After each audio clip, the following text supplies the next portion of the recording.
अगली मौत किसकी? संजीव अपने दोस्तों राघव और प्रतीक के साथ बियर बार में बैठकर बियर पी रहा था। संजीव आज बहुत खुश लग रहा था। अरे यार, आज की पार्टी में तो मजा आ गया।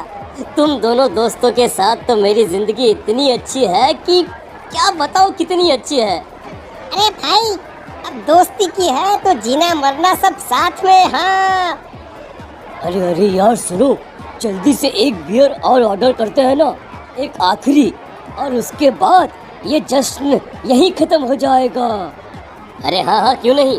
वेटर, जल्दी से 2 बियर की बोतल लेकर आओ। आज मेरे दोस्तों को जश्न मनाना है, क्यों? इतने में वहाँ पर एक बहुत सुंदर लड़की छोटे छोटे कपड़े पहनकर हाथ में बियर की बोतल लेकर उसके पास आती है। ये लीजिए, आपने बियर ऑर्डर की थी ना, मैं लेकर आ गई। क्या बात है यार, इस बार की वेटर तो बड़ी सुंदर है। अब बियर लेकर आई हो तो अपने हाथों से ही पिला दो ना। हाँ, क्यों नहीं, जैसा आप बोलोगे मैं वैसा ही करूँगी। क्या बात है यार, अब तो लगता है रोज यहीं आना पड़ेगा। उसके बाद वो लड़की उन तीनों को बियर सर्व कर देती है। पार्टी करने के बाद वो तीनों अपने अपने घर जाते हैं। प्रतीक, संजीव और राघव को उनके घर छोड़कर जैसे ही अकेला अपनी कार में आकर बैठता है तो अचानक उसे एहसास होता है जैसे उसकी कार की पीछे वाली सीट पर कोई बैठा हुआ है। वो तुरंत पीछे मुड़कर देखता है। तुम यहाँ क्या कर रही हो? और तुम मेरी कार में कब आई? अरे तुम तो बार में वेटर थी ना। बस ऐसे ही मेरा दिल कर रहा था आपके साथ आपके घर चलने का, इसलिए मैं आपके साथ चली आई। अरे लेकिन तुम मेरी कार में आई कब? अभी कुछ देर पहले तो यहाँ पर मेरे दोस्त बैठे हुए थे। प्रतीक के इतना बोलते ही उस लड़के का चेहरा खतरनाक तरीके से बदल जाता है। उसकी आंखें पत्थर की तरह सफेद और पूरे शरीर पर नीली नीली नसें उभर आती है। गाड़ी चलाओ, पूरी स्पीड में चलाओ, और अगर तुमने गाड़ी रोकने की कोशिश भी की तो मुझसे बुरा कोई नहीं होगा। डर की वजह से प्रतीक के पसीने छूटने लगते हैं। उसका शरीर बुरी तरह से कांप रहा था। प्रतीक बिना कुछ सोचे समझे कार को फुल स्पीड से चलाना शुरू करता है। चलते चलते वो शहर से दूर एक पहाड़ी पर पहुंच जाता है और सामने अब सिर्फ पहाड़ी का किनारा दिख रहा है, जिसे देख प्रतीक घबराकर अचानक से कार को ब्रेक लगाता है। देखो, मुझे छोड़ दो मुझे। अगर मैंने गाड़ी जरा सी भी आगे बढ़ाई तो हम दोनों नीचे गिरकर मर जाएंगे। ये तो तुम्हें पहले सोचना चाहिए था ना। अब कुछ नहीं हो सकता।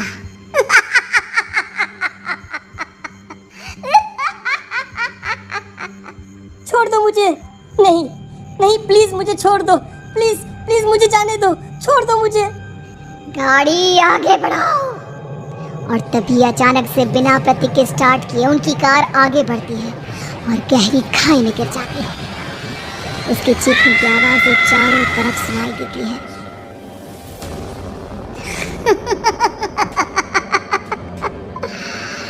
तुझे मारकर मेरे कलेजे में जल रही आग को थोड़ी शांति तो मिल गई, लेकिन अभी ये कहानी खत्म नहीं हुई।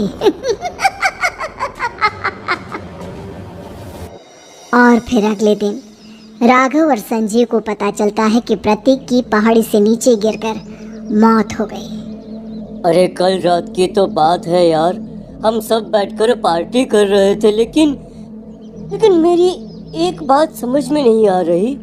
राघव शहर से इतना बाहर उस पहाड़ी पर इतनी रात को क्या करने गया था?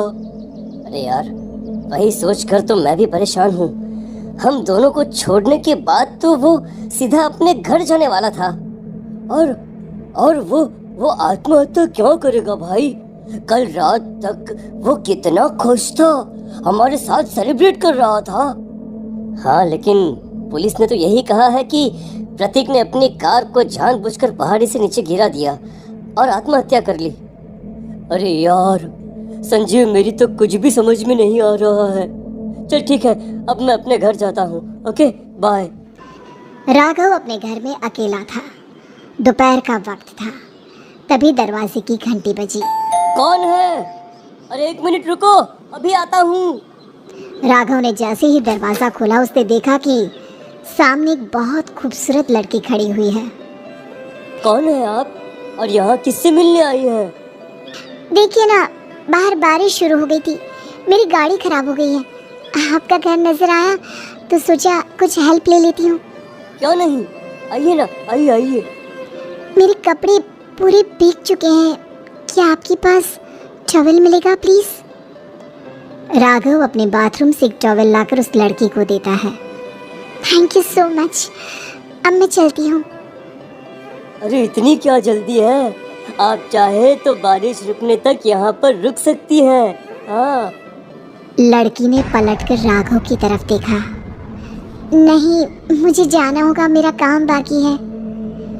और वो वहां से चली गई। उस लड़की के जाने के बाद राघव अपने बाथरूम में नहाने के लिए गया और जैसे ही उसने बाथरूम में देखा तो उसका टॉवल वहीं पर लटका हुआ था।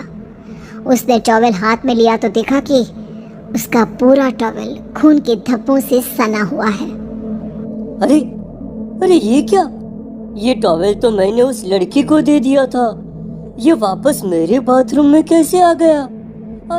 और इस पर ये खून के धब्बे कहाँ से आ गए? राघव ने आईने में देखा तो उसकी गर्दन पर एक बड़ा सा चाकू का कट लगा हुआ था जिससे खून बह रहा था, जिसे देख राघव के होश उड़ गए।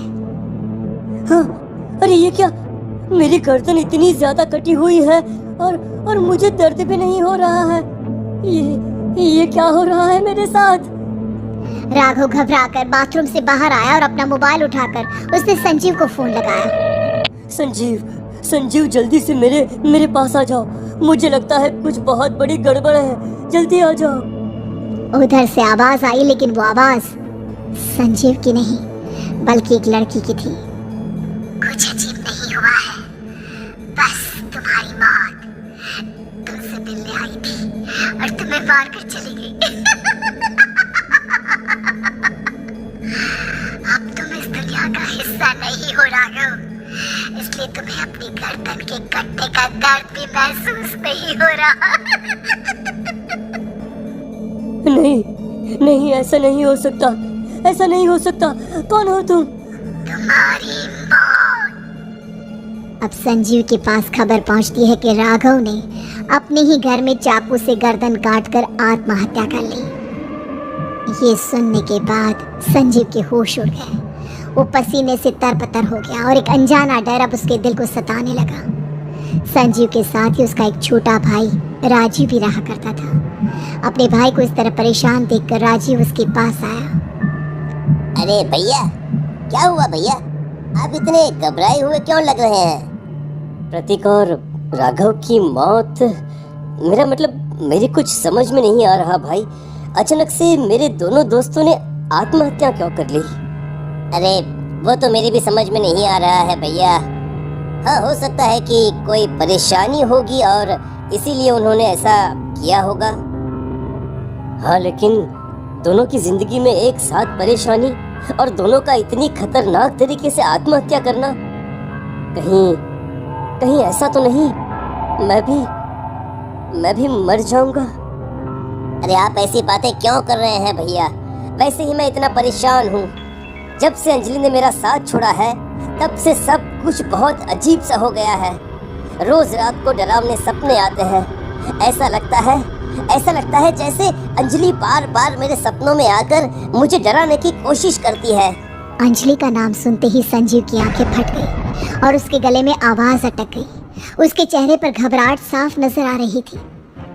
कौन थी वो लड़की जिसने प्रतीक और राघव को आत्महत्या की आड़ में मौत की घाट उतार दिया?